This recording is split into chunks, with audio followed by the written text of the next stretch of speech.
Maithili express की शानदार प्रस्तुति। जहिया मूड बिगड़तोगे छौरी खुशी रिकॉर्डिंग स्टूडियो बलुआहा। लॉज तो बलुहा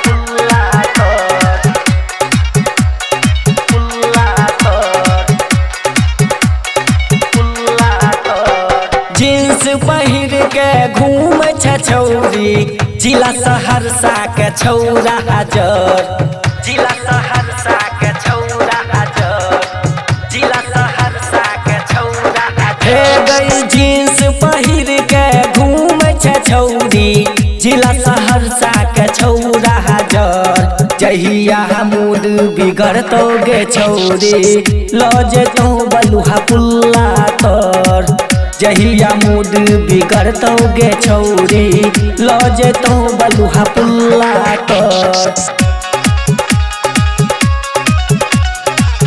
लॉज तो बलुहा पुल्ला तर डीजे सुमित सतीश रंजन लॉज तो बलुहा पुल्ला तर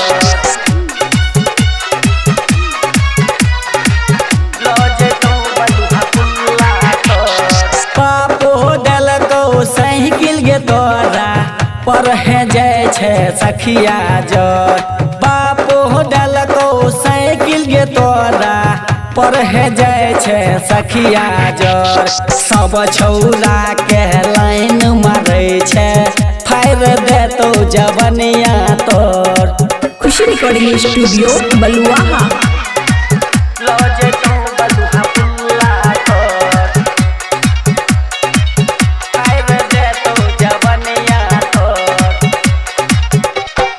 रोजे रोज भतार बदलै छे घुमै ले जाय छे सहरसा के मोल रोजे रोज भतार बदलै छे घुमै ले जाय छे सहरसा के मोल संतोष साजन के फेरा में पर भी मोह दे तो घट्टा घोर जहिया मूड बिगड़तोगे छौरी लॉज तो बलुहा पुल्ला तर। खुशी रिकॉर्डिंग स्टूडियो बलुआहा।